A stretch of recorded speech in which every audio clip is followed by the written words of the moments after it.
내 안에 평화의 뿌리 찐도인입니다. 환영합니다. 자신을 이해한다는 것, 자신에 관해 아는 것이 중요하다고 생각하는 까닭이 단지 나나 다른 사람이 그게 중요하다고 말해줬기 때문이라면 우리의 대화는 이것으로 끝일지도 모른다. 만일 자신을 완전히 이해하는 일이 아주 중요한 것이라는데 동의한다면 당신과 나는 아주 각별한 관계를 갖게 되며 행복하고 주의 깊고 총명한 질문들을 가지고 함께 탐험할 수 있게 된다. 나는 당신에게 어떠한 신앙심도 요구하지 않는다. 즉, 나는 나 자신을 권위로 내세우지 않는다. 나는 아무것도 가르칠 것이 없다. 실제에 이르는 새로운 철학도, 새로운 체계도, 새로운 길도 없다. 진리로 가는 길 이외에 실제에 이르는 길이란 없다. 모든 권위는 가장 파괴적이며 나쁜 것이다. 지도자는 추종자를 파괴하고 추종자는 지도자를 파괴한다. 자신이 자신의 선생이 되어야 하며 동시에 자신의 생도가 되어야 한다. 당신은 인간이 가치 있고 필요하다고 받아들인 모든 것들에 대해 의문을 제기해야 한다. 어떤 사람을 따르지 않을 때 당신은 매우 외롭다고 느낄 것이다. 그렇다면 외로워하라. 왜 외로움을 두려워하는가? 그것은 있는 그대로 나 자신과 대면하기 때문이다. 자신이 공허하고 무디고 바보스럽고 추하고 죄스럽고 불안하다는 사실, 즉 왜소하고 겉을 꾸미고 드럼풍으로 사는 존재임을 발견하기 때문이다. 사실을 직시하라. 그것으로부터 도망치려 하지 말라. 도망치는 순간 두려움은 시작된다. 우리는 자신을 찾는 데 있어서 우리를 세상으로부터 고립시키지 않는다. 그것은 바람직한 가정이다. 세상 사람들은 모두 우리처럼 나날의 문제들에 얽매여 있다. 따라서 우리는 자신을 탐구하는 데 있어서 개인과 집단 사이에 차이가 없다는 것 때문에 신경을 곤두세우지는 않는다. 그것은 엄연한 사실이다. 나는 있는 그대로의 나의 세계를 창조한 것이다. 그러니 부분과 전체의 이 싸움에서 패배하지 말자. 나는 내 자아의 범위를 알아야 하는데 이것이 바로 개인과 사회에 대한 의식이다. 그리고 마음이 이 개인의식과 사회의식을 넘어서야만 나는 나 자신에게 온전한 빛이 될 수 있다.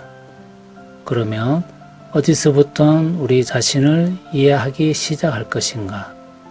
어떻게 나 자신을 탐구하고 관찰하며 내 안에서 실제로 무슨 일이 일어나고 있는지를 알 것인가? 나는 관계라는 틀 속에서만 내 자신을 관찰할 수 있는데 그것은 모든 삶이 관계이기 때문이다. 구석에 앉아서 자신에 관해 명상하는 건 쓸데없는 짓이다.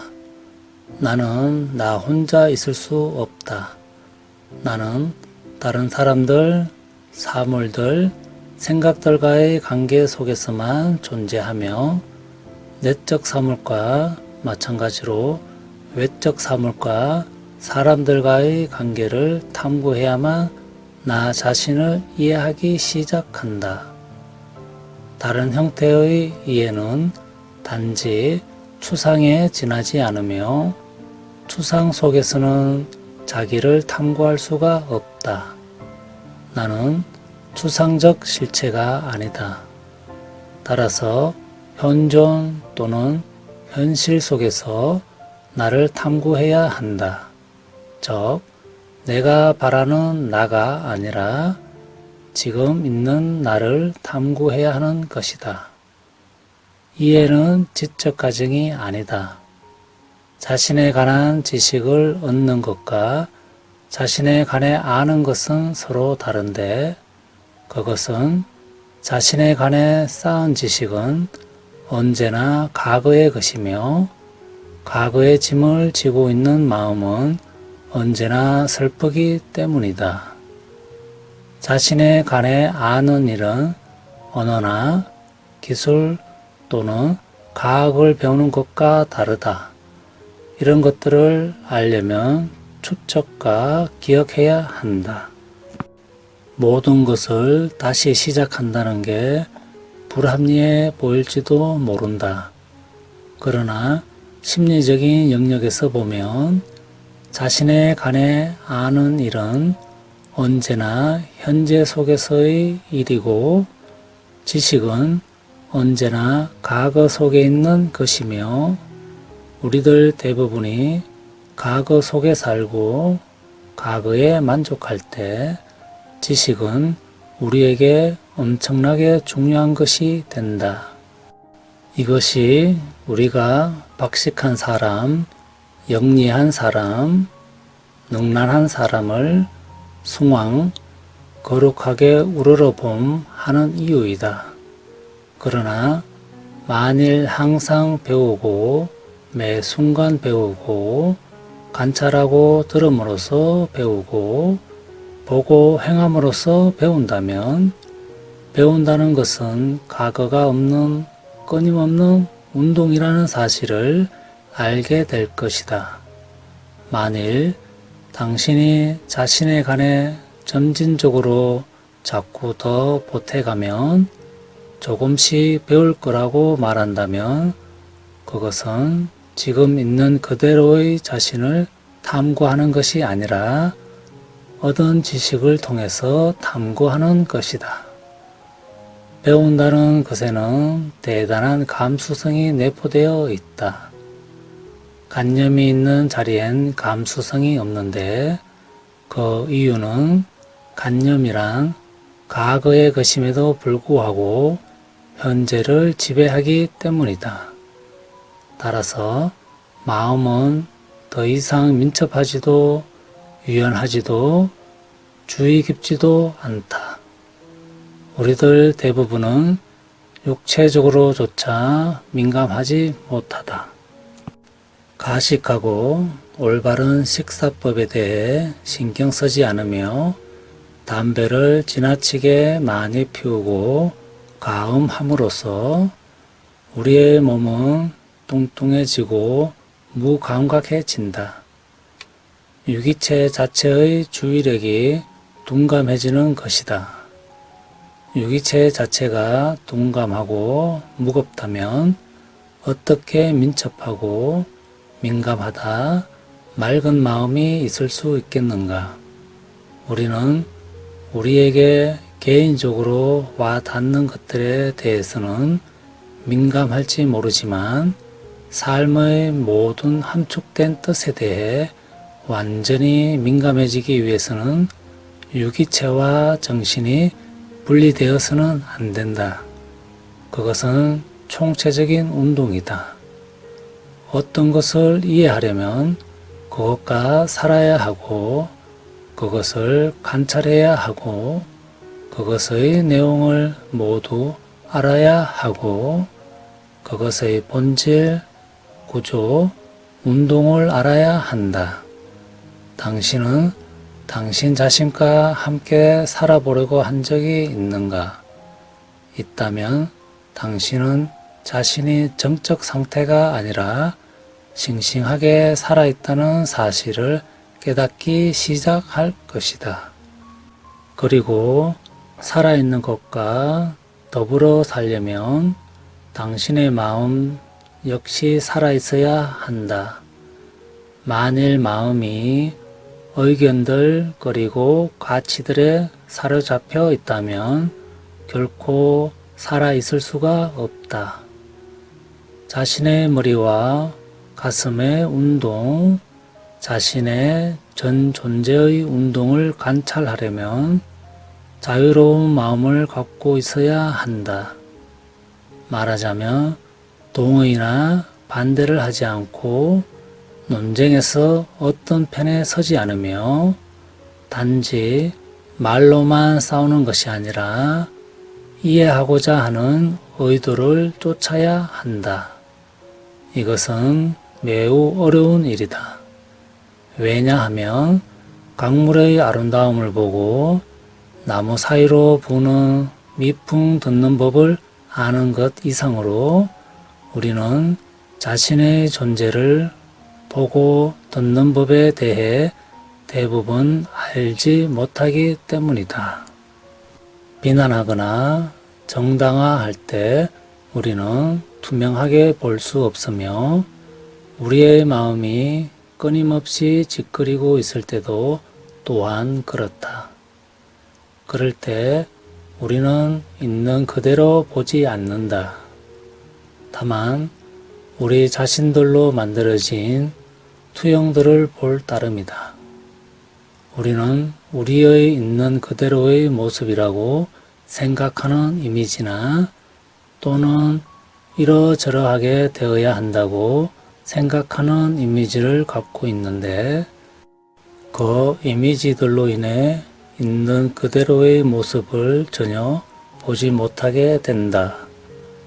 이 세상에서 가장 힘든 일 가운데 하나는 어떤 것을 단순하게 바라보는 것이다. 우리의 마음은 아주 복잡한 것이기 때문에 우리는 단순성이라는 속성을 잃어버렸다.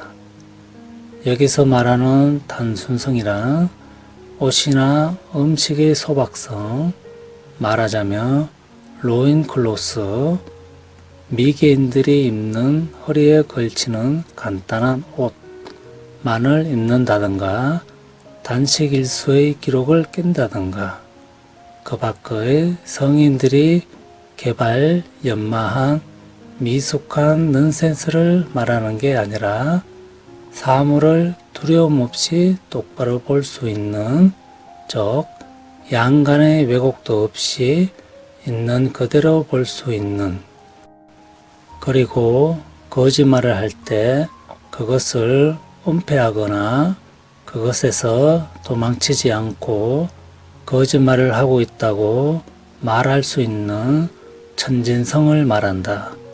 또한 자신을 이해하려면 상당한 겸손이 필요하다. 만일 난 나 자신을 알고 있다 라고 말함으로써 출발한다면 당신은 이미 자신에 관해 배우기를 멈춘 것이다. 또 만일 나는 단지 기억, 간접, 체험과 정통들이 모여있는 하나의 꾸러미에 불과하기 때문에 나에 관해서는 배울 게 많지 않다라고 해도 당신은 역시 자신에 관해 배우기를 멈춘 것이다. 당신이 뭔가를 성취하는 순간 당신은 그 천진성과 겸손이라는 속성을 잃어버린다. 지식으로부터 어떤 결론을 얻거나 지식을 검토함으로써 무엇인가를 시작하는 순간 당신은 끝이 나게 되는데 그것은 모든 살아있는 것을 낡은 것에 비추어 해석하기 때문이다.